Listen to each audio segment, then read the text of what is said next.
నమస్కారం. ప్రతిధ్వనికి స్వాగతం. టెక్ ప్రపంచంలో కృత్రిమ మీద ప్రకంపనలు కొనసాగుతున్నాయి.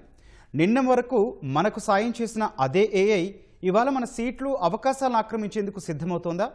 కొన్ని రోజులుగా జరుగుతున్న పరిణామాలు చూస్తుంటే అందరిలో ఇదే గుబులు. ఉద్యోగుల్లో జాబులు ఏమవుతాయో అన్న ఆందోళన, విద్యార్థుల్లో కెరీర్ ఎటో అన్న అయోమయం. ఏఐ టూల్స్ చాలానే వచ్చిన ఆంథ్రోపిక్ సంస్థ తీసుకొచ్చిన క్లాడ్ కౌడ్, ఇంటర్నెట్ను శాసించగల మైథోస్ మోడల్స్ మాత్రం ఐటీలో సంచలనం సృష్టిస్తున్నాయి. కొలువుల కోతలే కాదు, ఐటీ షేర్లు కుప్పకూలుతున్నాయి. ఈ పరిణామాల మధ్యనే తరచూ వినిపిస్తున్న సాస్పోకాలిప్స్ అంటే ఏంటి? 10 మంది చేసే పనిని ఇద్దరే చేసే రోజులు వచ్చాయా? లక్షల మంది సాఫ్ట్వేర్ ఉద్యోగుల భవిష్యత్తు ఏంటి? చదువుకుంటున్న విద్యార్థులు ఏ బాట పట్టాలి? ఇదే అంశంపై నేటి ప్రతిధ్వని. ఈరోజు చర్చలో పాల్గొంటున్న వారు శ్రీధర్ కొసరాజు గారు, AP digital technology industry network chairman, Visakhapatnam నుంచి. నమస్తే శ్రీధర్ గారు. నమస్తే. రైట్. అట్లాగే డాక్టర్ చంద్రకళ గారు, ఏఐఎంఎల్ నిపుణురాలు, విజయవాడ నుంచి. నమస్తే అండి చంద్రకళ గారు. నమస్తే అండి. రైట్. ముందుగా శ్రీధర్ గారు, క్లాడ్ కోవర్స్ గురించి చర్చ ఆగక ముందే మైథోస్తో మరో సంచలనం రేపింది ఆంథ్రోపిక్. ఐటీ రంగంలో ఆంథ్రోపిక్ అసలు ఏం చేస్తోందండి? సో మనందరికీ తెలుసు, ఆంథ్రోపిక్ నుంచి కోవర్క్ అని చెప్పి ఆల్మోస్ట్ లైక్ ఒక 2 months అంటే జనవరిలో అనౌన్స్ అయిందండి. మార్చిలో it is available for the public, అంటే పబ్లిక్ అవైలబుల్గా వచ్చింది. అదేంటంటే కోవర్క్ అనేది it's like more of A digital assistant. అంటే అది ఐటీ ప్రొఫెషనల్స్కే కాకుండా నాన్ ఐటీ ప్రొఫెషనల్స్, పర్టికులర్గా ఆ కోవర్క్ అనే ప్రోడక్ట్ నాన్ ఐటీ ప్రొఫెషనల్స్కి ఉపయోగించింది. ఇప్పుడు వరకు మనం జెన్ఏఐ టూల్స్ వాడుతున్నాం, మనం క్లాడ్ కానీ లేకపోతే చాట్ జీపీటీ కానీ జెమినై కానీ వాడుతున్నాం. అదేంటంటే నాలెడ్జ్ కోసం వాడుతున్నాం. మనం ప్రాంప్ట్ చేస్తాం, అది మనకి కంటెంట్ ఇస్తుంది, ఎంత డీప్ అనాలిసిస్ కంటెంట్ అని ఇస్తుంది. అఫ్కోర్స్ అక్కడ కూడా మనం డాక్యుమెంట్స్ ఇచ్చి మనం ప్రాసెస్ చేసి అనాలిసిస్ చేయొచ్చు. బట్ ఇదేంటంటే కోవర్క్ ఏంటంటే డిజిటల్ అసిస్టెంట్ లాగా పనిచేస్తుంది. అంటే ఫర్ ఎగ్జాంపుల్ మనకి వెకేషన్ నుంచి వచ్చాం, మనకు ఒక 200 మెయిల్స్ వచ్చేసినాయి. ఆ మెయిల్స్ అన్ని మనం చదువుకుని మెయిల్స్ మనం అనాలిసిస్ చేసేసరికి 3-4 hours పడుతుంది. మనం ఆ పర్టికులర్ కోవర్క్ డిజిటల్ అసిస్టెంట్ మనం కనెక్ట్ చేస్తే మన ల్యాప్టాప్లో మన డెస్క్టాప్లో ఇన్స్టాల్ అయి ఉంటుంది. అది మన తరపున అదే మెయిల్స్ రీడ్ చేసి మనకు సమ్మరీ ఇస్తుంది. And it can also take an action. So ఈ కోవర్కే ఆల్రెడీ చాలా ట్రెండ్స్ క్రియేట్ చేసింది. అంటే it has created the waves in the entire industry. అంటే ఇప్పుడు రీసెంట్గా జస్ట్ ఒక 3-4 days అవుతుంది మైథోస్ అని. ఇది ఇప్పుడు కోవర్క్లో ఉన్న మోడల్ అడ్వాన్స్డ్ మోడల్ కాదు, అంటే రెగ్యులర్గా ఇప్పుడు మనం అన్ని జెన్ఏఐ టూల్స్లో ఉన్న మోడల్స్ అవి. ఇప్పుడు ఈ మైథోస్ అనేది చాలా అడ్వాన్స్డ్ డీప్ రీజనింగ్ ఉన్న మోడల్. అంటే I can say it is nearer to the artificial general intelligence. ఇప్పుడున్నది narrow intelligence, artificial general intelligence దగ్గరగా ఉన్న మోడల్. అయితే ఈ మోడల్ వల్ల చాలా డేంజర్ అయ్యే అవకాశం ఉంది, అంటే ప్రాపర్ ప్రికాషన్స్ లేకపోతే. ఇప్పుడు సింపుల్ ఒక ఎగ్జాంపుల్ చెప్పుకోవాలంటే, ఈ మైథోస్ వాడి 25 years నుంచి ఫైండ్ అవుట్ చేయని బగ్స్ ఫైండ్ అవుట్ చేశారు సాఫ్ట్వేర్లో. అందుకని ఆంథ్రోపిక్ వాళ్ళు ఏం చేశారంటే ఇది పబ్లిక్ ఇవ్వకుండా ఓన్లీ లిమిటెడ్ కంపెనీస్కి ఇచ్చారండి. ఒక 12 కంపెనీస్కే ఇచ్చారు. ఇప్పుడు I think they are giving it to 40 companies to test this particular thing. Okay అండి, రైట్. చంద్రకళ గారు, ఆంథ్రోపిక్ వాళ్ళ మైథోస్ మోడల్ ఎందుకు ప్రపంచాన్ని ఇంతగా, ప్రపంచ దేశాలను భయపెడుతోంది? అట్లాగే దీన్ని భయంకరమైన దశకు నాంది అని కూడా ఎందుకు అంటున్నారండి? First of all, before answering this question, I would like to give some basic things about Anthropic. Okay. Anthropic అనేది ఒక కంపెనీ శాన్ ఫ్రాన్సిస్కోలో 2021 yearలో ఎస్టాబ్లిష్ అయిన కంపెనీ. సో వాళ్ళ మెయిన్ మోటో ఏంటంటే ఏఐ సిస్టమ్స్ని డెవలప్ చేయటం, అడ్వాన్స్డ్ అవ్వచ్చు, జనరల్ ఏఐ సిస్టమ్స్ అవ్వచ్చు, డెవలప్ చేయటం. So as they first go they have introduced Claude అనే ఒక ఎల్ఎల్ఎంని ఇంట్రొడ్యూస్ చేశారు మార్కెట్లోకి. So if we observe generally, ఇప్పుడు నేను అన్నీ తీసుకుంటే నేను డే టు డే లైఫ్లో I'll be using Claude every day, రోజు వాడుతున్నా. దాన్ని ఎలా డిజైన్ చేశారు అంటే they have used a particular approach called constitutional AI approach. కాన్స్టిట్యూషన్ని బేస్ చేసుకొని డిజైన్ చేసిన ఒక అప్రోచ్ని బేస్ చేసుకొని ఉన్న ఒక ఎల్ఎల్ఎం అని చెప్పొచ్చు నేను. అంటే ఇప్పుడు మన కాన్స్టిట్యూషన్ తీసుకుంటే we have some set of rules in it. కొన్ని రూల్స్ డిజైన్ చేసి పెట్టుకున్నాం, ఇలా ఉండాలి, ఇలా చేయాలి అని. అది సేమ్ వే అలాంటి ఒక సెట్ ఆఫ్ రూల్స్ డిఫైన్ చేసి పెట్టారు ఆల్రెడీ ఆ కంపెనీ వాళ్ళు ఆ ఎల్ఎల్ఎంలో. ఆ ఎల్ఎల్ఎంని చాలా ఎథికల్గా, రెస్పాన్సిబుల్గా ఉన్న ఒక ఎల్ఎల్ఎం అని అని చెప్పొచ్చు. అంటే బెస్ట్ ఎగ్జాంపుల్ నేను ఏమి ఇవ్వచ్చు దీనికి అంటే, when I give a prompt to the Claude like how can I hack a Gmail account, అలా ఒక ప్రాంప్ట్ ఇచ్చాను అనుకోండి, అది మనం ఏం ఎక్స్పెక్ట్ చేస్తాము, ఎట్లా హ్యాక్ చేయాలో మనకి ఇన్స్ట్రక్షన్స్ ఇస్తుందని ఎక్స్పెక్ట్ చేస్తాం. But it was not designed in such a way. Chandrakala garu, ఇప్పుడు ఇదే ఎందుకండి భయంకరమైన దశకు నాంది అని మనం చెప్పుకోవాల్సిన పరిస్థితికి ఎందుకు వచ్చాము? అట్లాగే ఎందుకు ప్రపంచ దేశాలను ఇంత భయపెడుతోంది? బికాస్ ఏఐ అనేది ఇప్పుడు అటానమస్గా మారిపోతుంది సార్. హ్యూమన్ కంట్రోల్ చేయలేకపోతుంది ఏఐని. అంటే అవుట్ ఆఫ్ అవర్ కంట్రోల్ వచ్చేస్తుందేమో అన్న ఒక ఇది మనం భయపడుతున్నాం అనమాట. ఇప్పుడు మనం చూస్తే సైబర్ అటాక్స్, సైబర్ క్రైమ్స్ అవ్వచ్చు, డీప్ ఫేక్స్ అవ్వచ్చు. రీసెంట్గా యుక్రెయిన్ వార్లో ప్రెసిడెంట్ జెలెన్స్కీ ఉన్నారు. ఆయన ఫేక్ చేశారు, ఆయన వాయిస్ని ఫేక్ చేశారు, ఆయన మీడియా ముందుకు తీసుకొచ్చారు. It was because of AI. అంటే ఇంత అబ్రప్ట్గా, అంటే ఫర్ నార్మల్ యూస్ కంటే, అంటే జనరల్ యూస్ కంటేను దాన్ని ఎక్కువగా మనము అన్ఎథికల్గా వాడుతున్నాం ఆ ఏఐని. Though companies was developing that for ethical purpose, but we are using it was unethically. Unethical usage ఎక్కువ అయిపోతుంది. సో అట్లా యూస్ చేస్తారేమో అని భయం అనేది స్టార్ట్ అయిందనమాట. బేసికల్గా డెవలప్ చేసే వాళ్ళది కాదు భయం సార్. అంటే మనం అనెథికల్గా వాడకూడదు సార్ వాటి వేటిని కూడా, ఎథికల్గా యూసేజ్ ఉండాలి. మేడం, అట్లాగే చంద్రకళ గారు, ఈ మధ్య బాగా వినిపిస్తోన్న, ఏఐలో తరచూ వినిపిస్తున్న ఈ సాస్పోకాలిప్స్ అంటే ఏంటండి? సార్, ఈ సాసోకాలిప్స్ అనేది it's a word which is divided into 2 again sub words sir. One is sauce plus apocalypse అంటాం. సాస్ ప్లస్ అకోపాలిస్ కలిపితే ఈ వర్డ్ వస్తుంది. సాస్ అంటే సాఫ్ట్వేర్ యాజ్ ఎ సర్వీస్, అంటే ఇది ఒక క్లౌడ్ సర్వీస్, మనకి యాజ్ లాగా, పాజ్ లాగా, అలా ఇది ఒక service which was provided by Google, Microsoft, IBM, different vendors నుంచి మనకి ఇది ఒక క్లౌడ్ సర్వీస్ మనం యూస్ చేసుకుంటున్నాం. అయితే ఈ సర్వీసెస్ ఎలా ఉంటాయి అని అంటే, మనకు ఒక 10 డిఫరెంట్ సర్వీసెస్ కావాలి. ఇప్పుడు అనలిటిక్స్ కావాలి, నేను ట్యాబ్లో వాడతాను. సిఆర్ఎం కావాలి, సేల్స్ ఫోర్స్ వాడతాను. ప్రాజెక్ట్ మేనేజ్మెంట్ కావాలి, జీరా యూస్ చేయాలి. ఇలా ఒక్కొక్క సర్వీస్కి నేను ఒక్కొక్క వెండర్ నుంచి I have to subscribe it. అయితే ఇప్పుడు ఎజెంటిక్ ఏ అని కొత్తగా ఒకటి వచ్చింది. ఈ ఎజెంటిక్ ఏ ఏం చేస్తోందంటే, ఈ సర్వీసెస్ అన్నిటినీ ఒక అంబ్రెలా కింద తీసుకొచ్చేస్తుంది. Rather than buying 10 subscriptions, I will buy only 1 subscription. Right, okay. ఇంకా డీప్గా డిస్కస్ చేద్దాం. ఎస్, ఇంకా డీప్గా డిస్కస్. శ్రీధర్ గారు, ప్రజెంట్ జరుగుతున్న పరిణామాలను బట్టి చూస్తే ఏఐ అనేది మన ఫ్యూచర్ని ఎటువైపు తీసుకెళ్తోందండి? రంగాల వారీగా ఎట్లాంటి మార్పులు మనం చూస్తాం? డెఫినెట్గా అండి. ఇప్పుడు దాకా ఐటీ కానీ ఏఐ కానీ ఒక వర్టికల్ సబ్జెక్ట్ లాగా ఉంది. ఇప్పుడు మీరు ఈ రీసెంట్ ట్రెండ్స్, పర్టికులర్గా ఈ జెన్ ఏఐ వచ్చిన తర్వాత ఈ లాస్ట్ 3-4 ఇయర్స్ మీరు అబ్జర్వ్ చేస్తే, it is no more a vertical subject, it is become horizontal. అంటే ఐటీలోనే ఇంపాక్ట్ అవుతుందనే లేదు, అన్ని రంగాలు ఇంపాక్ట్ అవుతాయి. ఐటీతో పాటు హెల్త్ కేర్ ఇంపాక్ట్ అవుతుంది, బ్యాంకింగ్ ఇంపాక్ట్ అవుతుంది, మ్యానుఫ్యాక్చరింగ్ ఇంపాక్ట్ అవుతుంది. So AI is become horizontal పర్టికులర్గా. అంటే ప్రతి ఇండస్ట్రీ సెక్టర్లో ఏఐని వాడుతున్నారు. ఫర్ ఎగ్జాంపుల్ మనం హెల్త్ కేర్ తీసుకున్నాం అనుకోండి, సో ఫార్మాసిటికల్ పార్ట్ తీసుకుంటే, సో డ్రగ్ డిస్కవరీ అనేది చాలా ఈజీ అయిపోయింది. ఇప్పుడు రీసెంట్గా లాస్ట్ 2-3 ఇయర్స్లో వచ్చిన డ్రగ్ డిస్కవరీ చూస్తే, ఒక ఫార్మా రీసెర్చ్ స్కాలర్కి 20-30 ఇయర్స్ పట్టే రీసెర్చ్ పార్ట్ ఇది ఒక వారంలో చేసేసేస్తుంది. ఈ కొత్త మోడల్స్ ఏ మోడల్స్ వస్తున్నాయో, అంటే ఇప్పుడు వరకు అసలు 40 ఇయర్స్లో కనుగొనలేని డ్రగ్స్ కూడా కనుక్కుంటుంది అది, because of the latest models that are there in the AI. సో ప్రతి సెక్టర్కి పర్సనలైజ్డ్ మెడిసిన్, ఇప్పటివరకు మనకి అంతా ఉన్న మెడిసిన్ అంతా కూడా జనరిక్ మెడిసిన్, అంటే the medicine is applicable to all the people who have got the same symptoms. అలాంటి ఇలాంటి సిమ్టమ్స్ ఉన్న అందరికీ అప్లై అయ్యేది. ఇప్పుడు ఏ వల్ల ఏంటంటే పర్సనల్ మెడిసిన్ వచ్చేస్తుంది. అలాగే మ్యానుఫ్యాక్చరింగ్ తీసుకుంటే స్మార్ట్ ఫ్యాక్టరీస్ వస్తున్నాయి. ఇంకా మీరు చూస్తే డార్క్ ఫ్యాక్టరీస్, ఒక్క హ్యూమన్ లేకుండా, లైట్ లేకుండా మొత్తం ఫ్యాక్టరీ అంతా రన్ అవుతుంది. అలాగే మనకి ప్రెసిషన్ ఫార్మింగ్, అగ్రికల్చర్లోకి వచ్చేసరికి ప్రెసిషన్ ఫార్మింగ్, ఇలా ప్రతి సెక్టర్లో ఇంపాక్ట్ ఉంటుందండి. డెఫినెట్గా జాబ్స్ కూడా ఇంపాక్ట్ అవుతాయి ప్రతి సెక్టర్లో. శ్రీధర్ గారు, ఇప్పుడు మీరు చెప్తున్న మోడల్స్ అన్నీ కూడా ఇప్పుడు ప్రజెంట్ స్టార్ట్ అయ్యాయా, లేకపోతే ఎట్ టు బి కంటిన్యూవా?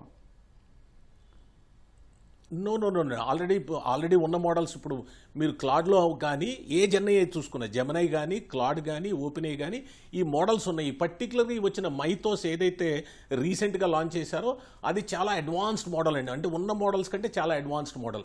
దాని కేపబిలిటీస్ చాలా హై ఎండ్ మోడల్స్ అవి. అందుకనే పబ్లిక్ ఇవ్వకుండా లిమిటెడ్ ఒక 40 కంపెనీస్ని చూజ్ చేసుకుని వాళ్ళకి, అంటే అది ఇట్స్ అన్ ఎక్స్పెరిమెంట్ స్టేజ్ అనమాట. ఎందుకంటే ప్రాపర్గా సైబర్ సెక్యూరిటీ కానీ రెగ్యులేషన్స్ లేవు, ప్రాపర్ సైబర్ సెక్యూరిటీ కంట్రోల్ లేదు. ఓపెన్ చేసేస్తే it is going to become a threat for the companies. Right, okay అండి. చంద్రకళ గారు, శామ్ ఆల్ట్మన్ నుంచి అందరూ అంటున్న ఒక మాట, ఏఐ వల్ల కొన్ని ఉద్యోగాలు పోతాయి కానీ కొత్త ఉద్యోగాలు కూడా పుట్టుకొస్తాయి అని. నిజంగా కొత్త జాబ్స్ వస్తాయా మేడం? వస్తే ఏమొస్తాయి? సార్ ఆల్ట్మెంట్ చెప్పినట్టు కొన్ని ఉద్యోగాలు పోవడం అయితే పోతాయి sir. At the same time అంతకంటే ఎక్కువ రేట్తో న్యూ జాబ్స్ కూడా వస్తున్నాయి, ఆల్రెడీ వచ్చాయి కూడా. ఫర్ ఎగ్జాంపుల్ ఇప్పుడు నేను చెప్తే మనకి ఒక 5-6 years బ్యాక్ వరకు మనకి ఏఐ ఇంజనీర్స్ రోల్స్ కానీ, డేటా అనలిస్ట్స్ కానీ, డేటా ఇంజనీర్స్ కానీ, మెషిన్ లెర్నింగ్ స్పెషలిస్ట్స్ కానీ, ఈ రోల్స్ ఏవి కూడా మనకి లేవు. బట్ ఇప్పుడు ఈ కంపెనీస్ అన్ని కూడా కొత్త కంపెనీస్ అన్ని కూడా they are only recruiting data engineers, data analysts. ఈ కొత్త రోల్స్ క్రియేట్ అయినట్టే కదా. మీరు అన్నట్టు కొన్ని జాబ్స్ పోతున్నాయి. ఎలాంటి జాబ్స్ పోతున్నాయి? Routine work related. ఇప్పుడు for example let us take loan processing ఉంది. లోన్ ప్రాసెసింగ్ అప్పుడు నేను ఏం చేస్తాను, యూజువల్గా I call to bank employee and I ask for loan, నాకు లోన్ కావాలి అని. ఇన్స్టెడ్ ఆఫ్ దట్ ఇప్పుడు ఏమవుతుందంటే they have developed an agent. ఒక ఏజెంట్ని డెవలప్ చేసుకున్నారు. నేను ఆ ఏజెంట్తో ఏజెంట్కి ఏఐ యూస్ చేసి నేను ఆ ఏజెంట్ అంటే ఒక ఏజెంట్ లాగా అనమాట. I will be interacting with it. అంటే అక్కడ ఆ ఎంప్లాయీ రోల్ పోయినట్టు, it was replaced with some other agent. అలాంటి కొన్ని రొటీన్ వర్క్స్ అనేవి పోతుంది అంతే తప్ప కంప్లీట్గా రీప్లేస్ చేస్తుంది జాబ్స్ని అనడానికైతే మాత్రం ఖచ్చితంగా 100% అది ట్రూ కాదు sir. Because lot of jobs has been evolving. At the same time నేను నా ఫీల్డ్లో మాట్లాడితే, నా టీచింగ్ ఫీల్డ్లో ఇప్పుడు మా ఫీల్డ్లో ఇంతకుముందు department of computer science and engineering అని ఉండేది. ఇప్పుడు department of artificial intelligence, department of AIML, department of AIDS, ఇలాంటివన్నీ కొత్త వస్తున్నాయి. So for that the management is recruiting more number of people. మీరు ఎట్లా అడాప్ట్ అయ్యారు మేడం? మీరు ఎట్లా అడాప్ట్ అయిపోయారు మేడం అంత స్పీడ్ గా, అంత ఎర్లీగా? నేను నా PhD I have done in computer vision sir. నేను రీసెంట్ గా లాస్ట్ ఇయర్ డిగ్రీ తీసుకున్న, పిహెచ్డి డిగ్రీ. సో నా లాస్ట్ 7 years వర్క్ అంతా నేను only on AI I have done. So అందుకు ఈ ఎక్స్పోజర్ అనేది వచ్చింది సార్. 6-7 years బ్యాక్ తెలిసింది ఈ ఎరా అనేది వస్తుంది ఇంకా. So we have to jump in to that. Right, okay madam, discussion continue చేద్దాం. రైట్, శ్రీధర్ గారు, రీసెంట్గా అమరావతిలో తొలి ఏఐ సమ్మిట్ కూడా నిర్వహించారు. అక్కడికి వచ్చిన టెక్నాలజీ రంగం ప్రముఖులు ఈ విషయాల్లో ఏం చెప్పారండి? అవునండి, మనం రీసెంట్గా లాస్ట్ వీక్ సాటర్డే మనం ఏఐ సమ్మిట్ చేసాం అమరావతిలో. ఇప్పుడు ఇదేంటంటే ఏఐ అడాప్షన్ మనకి చాలా ఎక్కువగా ఉంది. కొంతమంది ఇంకా స్టిల్ ఏఐ అనేది హైప్ అనుకుంటున్నారు. అది నిజం కాదు. అంటే అఫ్ కోర్స్ హైప్ ఉంది. ఎంటర్ప్రైజ్ సిస్టమ్స్లో కొద్దిగా అడాప్షన్ కొద్దిగా స్లోగా ఉంది. ఆర్ఓఏ రావట్లేదు, రిటర్న్ ఆఫ్ ఇన్వెస్ట్మెంట్ రావట్లేదని కొంత రిపోర్ట్స్ ఉన్నాయి. బట్ ఆ ఒక్క పార్ట్ వదిలేస్తే ఏఐ అడాప్షన్ చాలా ఎక్కువగా ఉంది. అయితే ఇండియాలో పర్టికులర్గా Tier 2 సిటీస్లో, అంటే మనకి Tier 1 సిటీస్ పర్వాలేదు, హైదరాబాద్, బెంగళూరు అలాంటి సిటీస్లో పర్లేదు, కానీ Tier 2 సిటీస్ అమరావతి కానీ, విశాఖపట్నం కానీ, పర్టికులర్గా మన ఆంధ్రప్రదేశ్లో అలాంటి ఈకో సిస్టమ్ కావాలి, ఏ ఈకో సిస్టమ్ కావాలనే ఉద్దేశంతో మనం across Andhra Pradesh already AI summits చేస్తున్నాం. విశాఖపట్నం, కాకినాడలో చేసాం, రీసెంట్గా మనం అమరావతిలో కూడా చేసాం. ఈ పర్టికులర్గా దీని ఉద్దేశం ఏంటంటే, అంటే ఏఐ సమ్మిట్ చేయడానికి ఉద్దేశం వాళ్ళ స్పీకర్స్ అన్న విషయం కూడా నేను చెప్తాను. ఈ టెక్నాలజీ అడాప్షన్ ఏదైతే ఏ అడాప్షన్ జరుగుతుందో దాన్ని సెన్సిటైజ్ చేయాలి. జాబ్ సీకర్స్ కానీ, అకాడమియాలో ఉండే ఫ్యాకల్టీస్ కానీ, ఇండస్ట్రీ స్టేక్ హోల్డర్స్ కానీ, వాళ్ళందరికీ ఏఐలో ఏం జరుగుతుంది, లేటెస్ట్ ట్రెండ్స్ ఏంటి చెప్పాలని ఉద్దేశం. అక్కడికి వచ్చిన స్పీకర్స్ నేను కన్సాలిడేట్ చేస్తే బేసిక్గా ఏజెంటిక్ ఏఐ అనేది ట్రెండింగ్లో ఉందండి. ఇప్పుడు మేడం కూడా, చంద్రకళ గారు కూడా చెప్పారు, ఏజెంటిక్ ఏఐ చాలా ఎక్కువ ఉంది, అడాప్షన్ కూడా. సో ఈ ఏజెంటిక్ ఏఐ రాకటం వల్ల both IT and non IT jobs ఎక్కువ ఎఫెక్ట్ అయ్యే అవకాశం ఉంది. ఫర్ ఎగ్జాంపుల్, ఇందాక మేడం గారు ఆల్రెడీ చెప్పారు, 10 మంది రాసే కోడ్, మీరు కూడా ఇందాక మెన్షన్ చేశారు, 10 మంది రాసే కోడ్ ఇద్దరు రాస్తే సరిపోతుంది. అంటే 10 మంది ప్లేస్లో ఇద్దరు రాస్తారు. అంటే మన డెవలప్మెంట్లో ఏఐ టూల్స్, ఏఐ ఏజెంట్స్ వాడి కోడింగ్ అంతా ఆటోమేషన్ అయిపోతుంది. ఒక బిజినెస్ డెవలపర్ అంటే ఒక బిజినెస్ పర్సన్ కెన్ డెవలప్, అంటే వాళ్ళకి కావాల్సిన అప్లికేషన్ ఐటీస్ రిసోర్సెస్ లేకుండా వాళ్ళు సొంతగా అప్లికేషన్ డెవలప్ చేసుకునే రోజులు రాకపోతున్నాయి. సో ఈ ట్రెండ్స్ అన్నీ అర్థమైతే ఈ లెర్నింగ్ ప్రాసెస్ కానీ, ఇప్పటి వరకు మనం నేర్చుకుంటున్న లెగసీ టెక్నాలజీస్ కానీ, ఏదైతే రెగ్యులర్గా నేర్చుకుంటున్న టెక్నాలజీస్ ఏమున్నాయో అవి సరిపోవు జాబ్ సీకర్స్కి. మనం ఐటీలో జాబ్ తెచ్చుకోవాలన్నా, లేకపోతే ఫ్యూచర్లో మనం సర్వైవ్ అవ్వాలంటే లెర్నింగ్ ప్రాసెస్ మారాలి. మనం ఏదైతే ఇంప్లిమెంట్ చేస్తున్నామో టెక్నాలజీని, ఆ ప్రాసెస్ అంతా మారాలి. ఆ ట్రెండ్స్, లేటెస్ట్ ట్రెండ్స్ అన్నీ కవర్ చేయడం జరిగింది. ఇప్పుడు ఏదైతే మనం వింటున్నామో ఆ భయాలన్నీ కొంతవరకు నిజమేనండి. జాబ్స్ డెఫినెట్గా ఇంపాక్ట్ అవుతాయి, కొత్త జాబ్స్ క్రియేట్ అవుతాయి. కానీ ఇందులో ఒక చాలా ఇంపార్టెంట్ పాయింట్ ఉంది. చాలా మంది అంటున్నారు, ఓకే జాబ్స్ పోతే కొత్త జాబ్స్ వస్తాయి. ఎస్, డెఫినెట్గా జాబ్స్ పోతే కొత్త జాబ్స్ వస్తాయి. అయితే కొత్తగా వచ్చే జాబ్స్కి కావాల్సిన స్కిల్ సెట్ కొద్దిగా హై లెవెల్ స్కిల్ సెట్ అండి. ఇప్పుడు మనకి ఇండియాలో 8 million అంటే 80 లక్షల మంది ఐటీలో వర్క్ చేస్తున్నారు. బాటమ్ ఆఫ్ ద పిరమిడ్లో 10 లక్షల మంది వర్క్ చేస్తున్నారు, అంటే బేసిక్ కోడింగ్లో ఉన్నారు. వాళ్ళందరూ ఇంపాక్ట్ అవుతారు. కొత్తగా వచ్చే జాబ్స్కి కావాల్సిన స్కిల్ సెట్ ఇది కాదు, a different level skill set. So policy makers కూడా ఇది అర్థం చేసుకుని ఈ స్కిల్లింగ్ మీద ఫోకస్ చేయాలనేది కూడా వచ్చిన స్పీకర్స్ సంబంధించిన ఒపీనియన్. అట్లాంటి స్టూడెంట్స్కి ఏం చెప్తారు, అట్లాంటి ఎంప్లాయీస్కి ఏం చెప్తారు సార్ మీరు? వల్ల ఎఫెక్ట్ అయ్యి జాబ్ కోల్పోయిన ఎంప్లాయీస్కి మీరేం చెప్తారు? కరెక్ట్, అంటే డెఫినెట్గా ఇప్పుడు ఆల్రెడీ జాబ్స్ పోయినా లేకపోతే ఫ్యూచర్లో ఎఫెక్ట్ అయ్యే అవకాశం ఉంది. రీసెంట్గా ఆర్కల్ లే ఆఫ్ జరిగింది, ఇట్లా చాలా లే ఆఫ్ జరిగే అవకాశం ఉందండి. వీళ్ళ అడాప్షన్ మార్చుకోవాలి. మేము చెప్పే సింపుల్ పాయింట్ ఏంటంటే డొమైన్ స్కిల్స్ మీద కాన్సన్ట్రేట్ చేయాలి. ఏని డొమైన్కి ఎలా అప్లై చేయాలి. ఇప్పుడు మనం అందరూ ఐటీలో ఉన్న వాళ్ళందరూ ఏం చేస్తున్నారు, టెక్నాలజీ స్టాక్ మీద అంటే టెక్నికల్ టూల్స్ మీద, లాంగ్వేజ్ మీద గ్రిప్ తీసుకుంటున్నారు. ఇప్పుడు చాలా మంది పైథాన్ నేర్చుకుంటారు, పైథాన్ ప్రోగ్రామింగ్ ఎలా రాయాలి, జావా ప్రోగ్రామ్. ఇక అది టెక్నాలజీ ఇస్ డెమోక్రటైజ్డ్ అండి, ప్రోగ్రామింగ్ ఇస్ డెమోక్రటైజ్డ్. అంటే మనకు ప్రోగ్రామింగ్ సింటాక్సెస్ మనం నేర్చుకోవాల్సిన అవసరం లేదు, సిస్టమ్ రాస్తుంది, కోడ్ కూడా సిస్టమ్ రాస్తుంది. ఇండస్ట్రీకి ఇంకా బేసిక్ కోడర్స్ అసలు అవసరం లేదు, సిస్టమ్ జనరేట్ చేస్తుంది. మనకు కావాల్సిన స్కిల్స్ ఏంటంటే ఆర్కెస్ట్రేషన్ స్కిల్స్ కావాలి, ఓవరాల్ సొల్యూషన్ డెవలప్మెంట్ చేయాల్సిన కాన్సెప్ట్స్ మీద గ్రిప్ ఉండాలి. అంటే క్రిటికల్ థింకింగ్ అలవాటు చేసుకోవాలి, డొమైన్ మీద గ్రిప్ తెచ్చుకోవాలి, ఏని డొమైన్ మీద ఎలా వాడాలనే ఓరియంటేషన్ కావాలండి. ఈ ఓరియంటేషన్ లేకపోతే జాబ్స్ ఆర్ ఎట్ రిస్క్ అండి. Right, okay. చంద్రకళ గారు, ఏఐలో వస్తున్న మార్పుల్లో మామూలు స్పీడ్ లేదు. ఇంత వేగంగా మారుతున్న ఇండస్ట్రీలో ఫ్యూచర్ అవకాశాలు అట్లాగే కొత్త జాబ్ రోల్స్కు ఫిట్ అవ్వాలంటే విద్యార్థులు ఏం చేయాలండి? Actually, this is a very good question, sir. Being a faculty, I would like to answer this question. Sure. Students ఎట్లా గ్రూమ్ అవ్వాలి అని అంటే, యూజువల్గా సార్ చెప్పారు ఇందాక, Sridhar sir, basic programming languages Python, Java ఇవి కాదు నేర్చుకోవాల్సింది అనేది. ప్రాబ్లమ్ సాల్వింగ్ స్కిల్స్ అనేవి పెరగాలి సార్ బాగా స్టూడెంట్స్లో. అది లేనిది ఏంటి అని అంటే, ఆ ప్రాబ్లమ్ సాల్వింగ్ స్కిల్, ఒక ప్రాబ్లమ్ ఇచ్చినప్పుడు దాన్ని ఎట్లా సాల్వ్ చేయాలి అనేది ఫస్ట్ డెవలప్ చేసుకోవాలి. స్టాటిక్ నాలెడ్జ్ కాకుండా డైనమికల్గా మనం ఎట్లా ఆలోచించగలగాలి అనేది they have to concentrate. And the second one is project based learning అనేది ఉండాలి సార్. ఎంతసేపు ఏదో బుకిష్ నాలెడ్జ్ లాగా చదువుకున్నాము ఈ చాప్టర్, యూనిట్, ఎగ్జామ్ అలా కాకుండా ప్రాజెక్ట్ బేస్డ్ లెర్నింగ్ ఉందనుకోండి, ఒక ప్రాజెక్ట్ ఇచ్చినప్పుడు స్టెప్ బై స్టెప్ మనం ఎట్లా సాల్వ్ చేయగలము, that is second step where students has to focus. And third step వచ్చేసి కంటిన్యూస్ లెర్నింగ్ అనేది ఉండాలి. ఇప్పుడు ఫర్ ఎగ్జాంపుల్ నేనే ఉన్నాను, నేను ఈరోజు లైవ్కి వచ్చాను. So before coming to live I have updated myself, okay what is this, all these concepts are. అలా కంటిన్యూస్ లెర్నింగ్, ఏఐ టూల్స్ ఏమేమి జనరేట్ అవుతున్నాయి, ఏమేమి వస్తున్నాయి, వాటిని నేను ఎట్లా నేర్చుకోవాలి అనేది కంటిన్యూస్ లెర్నింగ్ అనేది ఒక థర్డ్ స్టెప్ కింద మనం పెట్టుకోవాలి. అంతేకాదు ఇంటర్న్షిప్స్ అవ్వచ్చు, రియల్ టైమ్ అప్లికేషన్స్ ఏవైనా ఉంటే అవి సాల్వ్ చేయటము. This is another way how the students can groom themselves.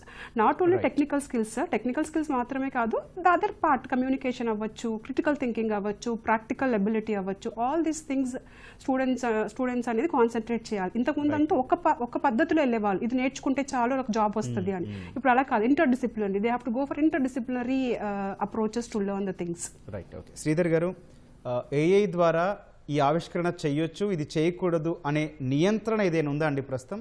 అట్లాంటి రెగ్యులేషన్ లేకపోతే ఈ టెక్నాలజీ దుర్వినియోగం అయ్యే అవకాశం, ఆ ప్రమాదం కూడా ఉంది కదండి?